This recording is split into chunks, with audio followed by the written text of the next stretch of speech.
Nada como a tecnologia. Como você pode observar nessas últimas teleaulas, existem diversos tipos de processos de soldagem. E esses processos não param de surgir e não param de evoluir para atender às diferentes necessidades da indústria. Pois muito bem, na teleaula de hoje nós vamos conhecer mais um processo, só que esse diferente de todos aqueles que nós já estudamos. Fique atento. Hoje você vai conhecer a soldagem por resistência. Vai saber por que ela é uma das mais versáteis que existem. Vai conhecer o equipamento necessário para fazer esse tipo de soldagem e vai descobrir quais são suas aplicações. E então, vamos nessa? Pois então, prepare-se que a nossa teleaula está começando.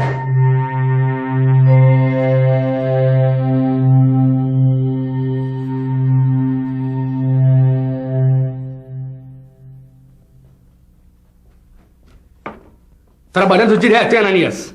Ainda bem, Caio. Os pedidos estão chegando quase todo dia. Ainda ontem chegou essa encomenda aqui.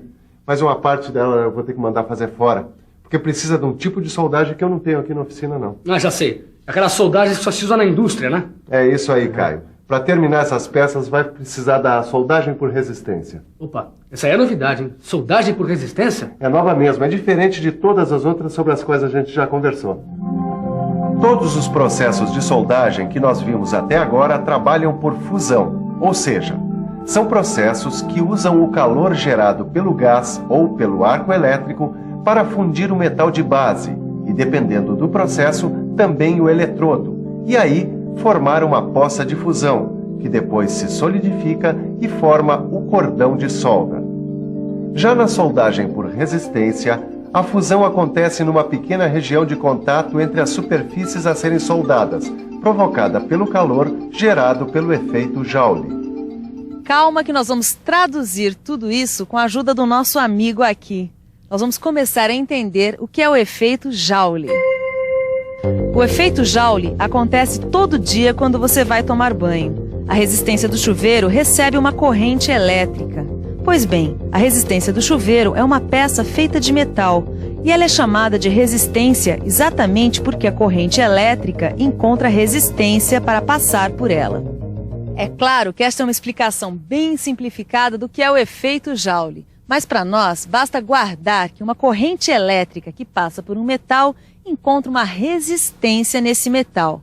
Daí, uma parte desta energia elétrica é transformada em energia térmica, ou seja, calor. Mas e daí, Silva?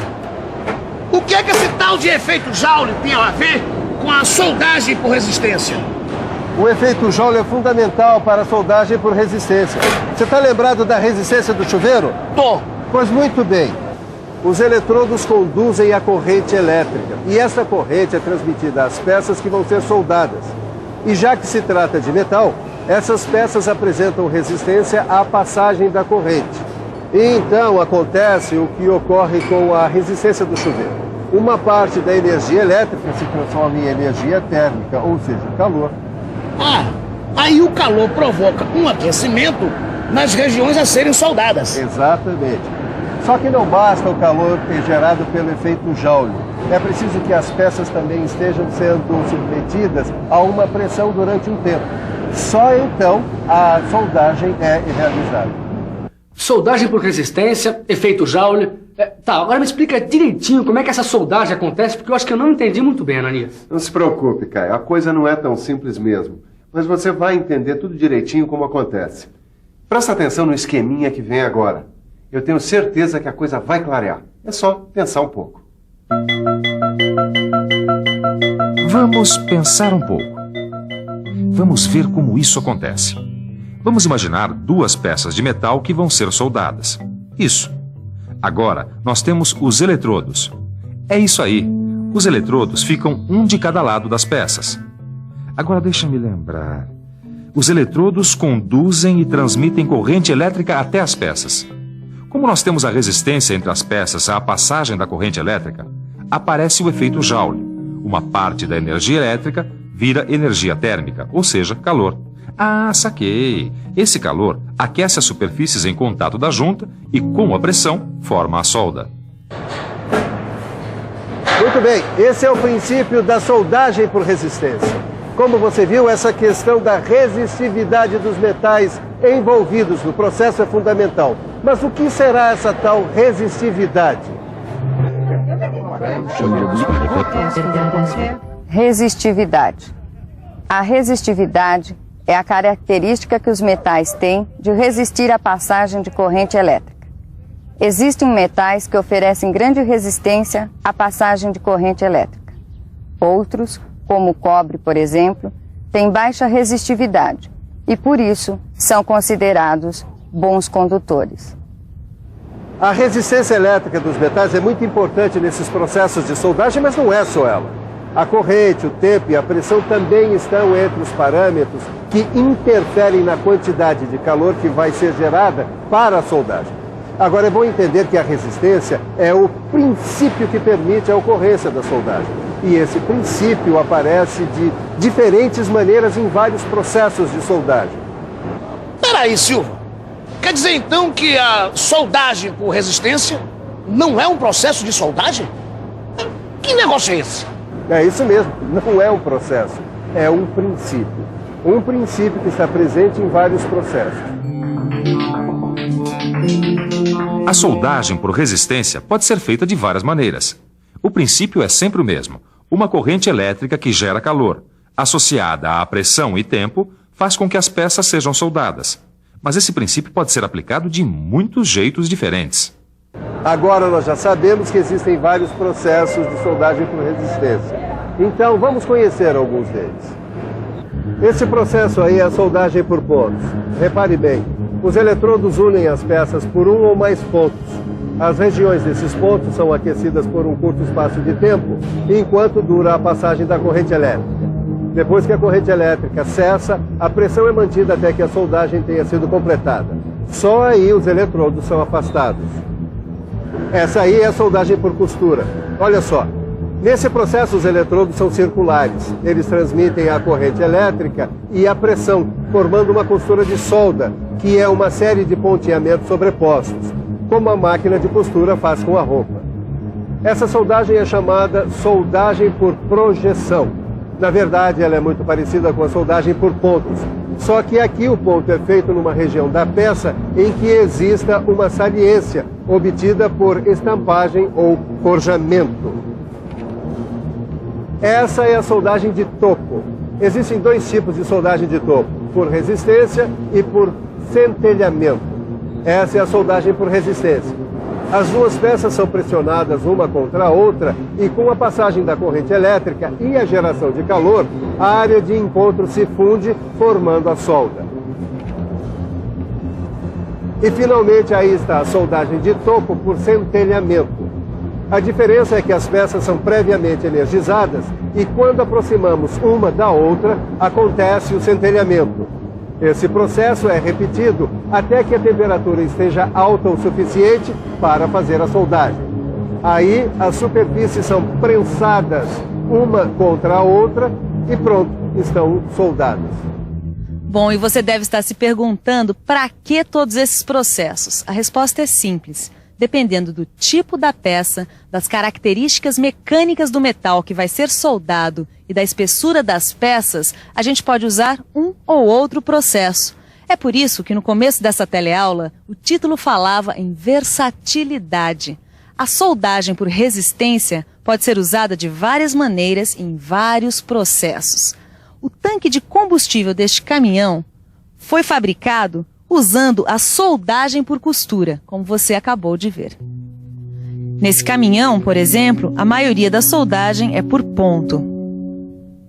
Como você viu, as aplicações para soldagem por resistência são muitas. E no seu livro de estudo você encontra vários exemplos para soldagem por resistência. Não se esqueça de dar uma bela consultada no seu livro depois dessa teleaula. Acho que agora eu tô sabendo tudo sobre soldagem por resistência. Afinal de contas, não é tão difícil assim, né? É só lembrar que a base de tudo é o efeito Joule, que transforma a energia elétrica em calor, e a pressão exercida sobre as peças a serem soldadas. Mas é claro que nós também temos os diferentes processos de soldagem, mas a base deles é sempre a mesma. O que muda é a forma como esse princípio de soldagem por resistência é aplicado. Muito bem, Caio. Tá por dentro mesmo. Agora só falta uma coisa para você dominar o assunto. Falta o quê? Conhecer o equipamento básico de soldagem por resistência. Nossa, mas são tantos processos de soldagem por resistência, hein? Mas existe um equipamento básico. O que varia é principalmente o formato dos eletrodos. O resto é quase sempre igual. Dá uma olhada aqui. Todos os processos de soldagem por resistência têm um sistema elétrico parecido com esse. Você tem uma fonte de energia. As fontes mais eficientes são formadas por um transformador e por um circuito retificador, que fornece corrente contínua ao sistema. Os eletrodos são normalmente feitos de ligas de cobre, já que esse material é um ótimo condutor de calor e de corrente elétrica. Os eletrodos para soldagem por costura são circulares. Como você já deve ter notado, estes eletrodos não são consumíveis. Mas como qualquer peça, eles se desgastam e precisam ser substituídos de tempos em tempos. Bom, e fechando o equipamento, aí está o sistema mecânico. Ele é o responsável pela aplicação da pressão sobre as peças. É, na verdade, um chassi que serve de suporte às outras peças do sistema. E só para fechar esse capítulo dos equipamentos, Caio, é bom lembrar que a pressão exercida sobre as peças pode ser feita por um motor elétrico num sistema manual ou num sistema automático, que usa sistemas hidráulicos ou pneumáticos para pressionar uma peça contra a outra.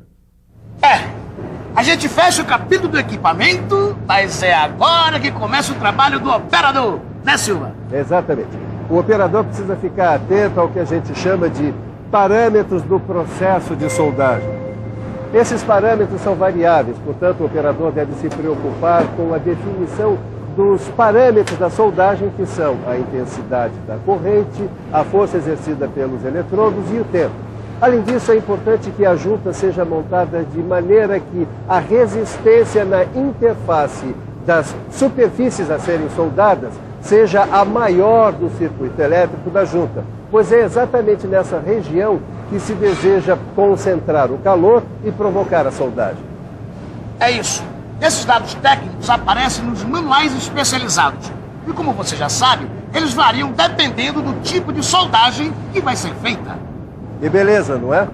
Nessa teleaula de hoje nós aprendemos mais do que um processo de soldagem. Nós estudamos um princípio de soldagem.